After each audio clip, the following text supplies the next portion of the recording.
Fascist সরকার তো পালানোর সুযোগ পাইছে, তাও আকাশপথে। আর এই আসিফ নজরুল আর ডক্টর ইউনূস এরা যে পরিকল্পনা করতেছে যে মাস্টার মাইন্ড হিসেবে, এই ধরনের পরিকল্পনা যদি বাস্তবায়ন করার চেষ্টা করে তাহলে এরা পালানোর সুযোগ পাবে না। আমি রফিক হামিদুল বলছি, কারণ বাংলাদেশে সুষ্ঠু নির্বাচন দরকার। বাংলাদেশের জনগণ এইভাবে থাকতে চায় না, আর এইভাবে কোনো রাষ্ট্র চলতে পারে না। পৃথিবীতে দেখেন কোনো দেশে এই ধরনের সংস্কার নাই যে আসলে নির্বাচন ছাড়া, সরকার ছাড়া এইভাবে মাসকে মাস বছরকে বছর চলে।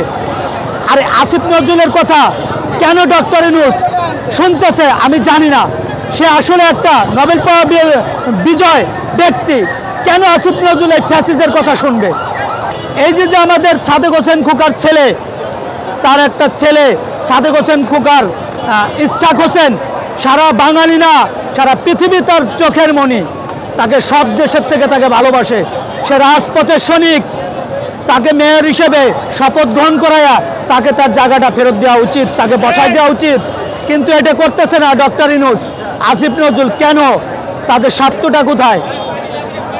ইসহাক হোসেনের মতন কোনো ছেলে হয় না। যেমন আমি ছুটে আসছি সাভার থেকে, আমি কিন্তু সাভার পৌরসভা ৯ নং ওয়ার্ডের কাউন্সিলর প্রার্থী। এই ঈদে জামা জুতো অ্যাক্সেসরিজের ডিসকাউন্ট।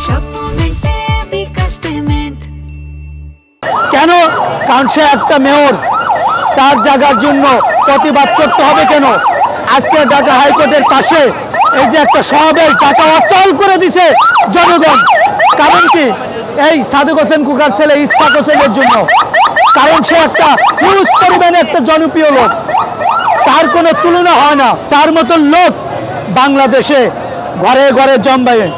এগুলো হচ্ছিল তাদের সিন্ডিকেট শক্তিশালী করার জন্য, তাদের নিজস্ব বাহাবল পিএস রাখা হচ্ছে।